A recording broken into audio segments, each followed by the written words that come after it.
വയനാട് ചൂരൽമലയിൽ ശക്തമായ മഴ. മുണ്ടക്കൈ അട്ടമല റോഡ് വെള്ളത്തിൽ മുങ്ങി. ആഷിഖ് റഹ്മാൻ ചേരുന്നു വിവരങ്ങളുമായി. യെല്ലോ അലർട്ട് ആണ്, പക്ഷെ അതേസമയം തന്നെ ശക്തമായ മഴ പെയ്യുന്നുണ്ട്. അതിന്റെ ഭാഗമായിട്ടാണ് ചൂരൽമലയിലും ശക്തമായ മഴ ഇന്നലെ രാത്രിയും ഇന്ന് രാവിലെയും പെയ്യുന്നുണ്ട്. നമുക്കറിയാവുന്ന പോലെ ചൂരൽമലയിൽ ഉൾപ്പൊട്ടലുണ്ടായതിനെ തുടർന്ന് അവിടെയുള്ള മണ്ണും കല്ലുകളെല്ലാം മാറ്റുന്നുണ്ട്. അതിന്റെ ഭാഗമായി ഈ ശക്തമായ മഴയിൽ ആ മണ്ണും എല്ലാം കുത്തി ഒലിച്ചു വരുന്ന ഒരു സാഹചര്യമാണ് നിലവിലുള്ളത്. അതിനാൽ തന്നെ വലിയ കുത്തൊഴുക്ക് ഇപ്പോൾ പുന്നപ്പയിൽ അനുഭവപ്പെടുന്നുണ്ട്. മുണ്ടക്കൈ അട്ടമല റോഡ് ഇപ്പോൾ ഈ ശക്തമായ മഴയിൽ മുങ്ങിപ്പോയിട്ടുണ്ട്.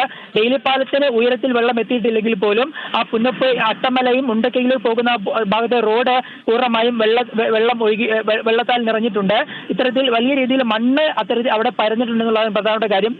ഇത്തരത്തിൽ അവിടെ റോഡ് വൃത്തിയാക്കാൻ വേണ്ടി സൈഡിലേക്ക് കൂട്ടിയിട്ട മണ്ണാണ്. അതാണ് ഇപ്പോൾ കുത്തിയൊലിച്ച് റോഡിന്റെ ഇരുഭാഗത്തേക്കുമായി ഒലിച്ചിട്ടുള്ളത്. എന്തായാലും ശക്തമായ മഴയാണ്. വെള്ളത്തിന്റെ നീരൊഴുക്ക് വർദ്ധിച്ചിട്ടുണ്ട്.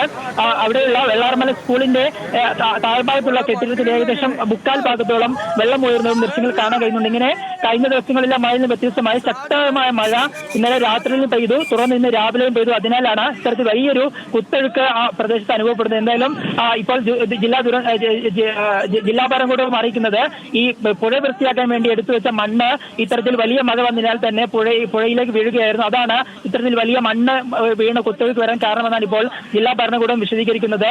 മറ്റ് കാരണങ്ങളൊന്നും ഇതിൽ ഉരുൾപൊട്ടലോ മറ്റു കാരണങ്ങളോ ഇല്ലെന്നും ജില്ലാ ഭരണകൂടം അറിയിക്കുന്നുണ്ട്. എന്തായാലും ഈ ചൂരൽമലയുമായി ബന്ധപ്പെട്ട് ഉരുൾപൊട്ടൽ വന്നതിനെ തന്നെ ശക്തമായ നിരീക്ഷണം ജില്ലാ ഭരണകൂടം പുലർത്തിയിരുന്നു. കഴിഞ്ഞ ദിവസങ്ങളിൽ തന്നെ നേരത്തെ തന്നെ ഇത്തരത്തിൽ ഉരുൾപൊട്ടൽ സംശയമുണ്ടെങ്കിൽ പോലും അതൊരു മണ്ണിടിച്ചിലാണെന്നൊരു കാര്യമായിരുന്നു സ്ഥിരീകരിച്ചത്. അതിനാൽ തന്നെ ശക്തമായ നിരീക്ഷണം നിലവിൽ ജില്ലാ ഭരണകൂടം അവിടെ പുലർത്തുന്നുണ്ട്.